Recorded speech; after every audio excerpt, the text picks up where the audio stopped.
Why, hello there. I, your distinguished host, the Phantom of the Walrus, am here with the review of the sequel to Scary Godmother, The Revenge of Jimmy. There's a card in the corner for anyone who missed part 1. Sorry it's a bit short, the movie just didn't give me a lot to work with. Anyway, on to the review.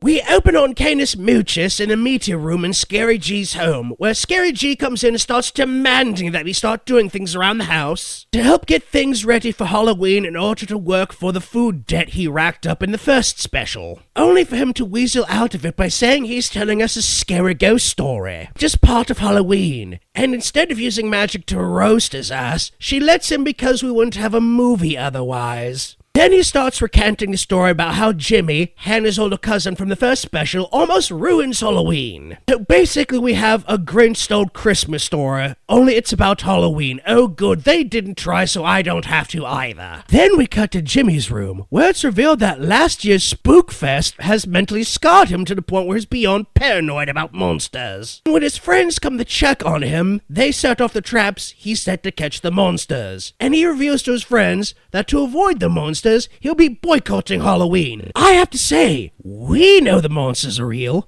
but his friends come up with a more logical explanation that it was just a bunch of older kids pranking them. Jimmy didn't believe in monsters before this happened. Why haven't his parents taken him for psychological evaluation? This is not normal behavior for a middle school aged child. Where are the adults? Anyway, we cut back to Hannah, who is planning on visiting Scary Godmother to borrow some cobwebs for decorations. She uses the key she got at the end of the first special to go to the Fright side through her closet, where we get a gag where Scary Godmother's ghost cat coughs up a scare ball.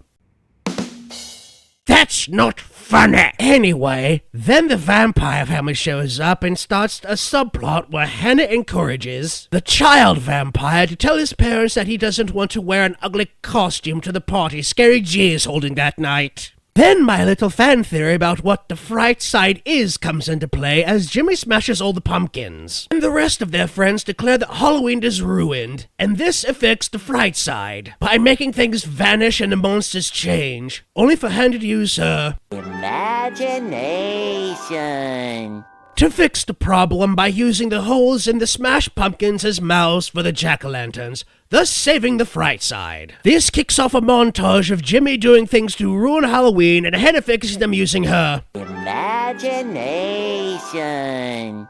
Jerry-rig a solution all the while the Fright side either vanishes or changes, then is put back to normal after Hannah fixes things. Then Hannah invites the gang to the spook house for the party. Then Jimmy gets an evil smile akin to the one the Grinch had in How the Grinch Stole Christmas, and does the most cliche thing possible and TPs the spook house. The kids say that Halloween is gone forever and the Fright side all but vanishes, safe as just enough for the monsters to hold on just so. Then Hannah uses that imagination. Goes again, says that they look like ghosts, and the Fright side is saved from being erased by the nothing from the ever-ending story one last time. Then Hannah takes the other kids to the Fright side, with Jimmy sneaking in behind them, and like with the last film, get a dance scene that is meant to pad the film.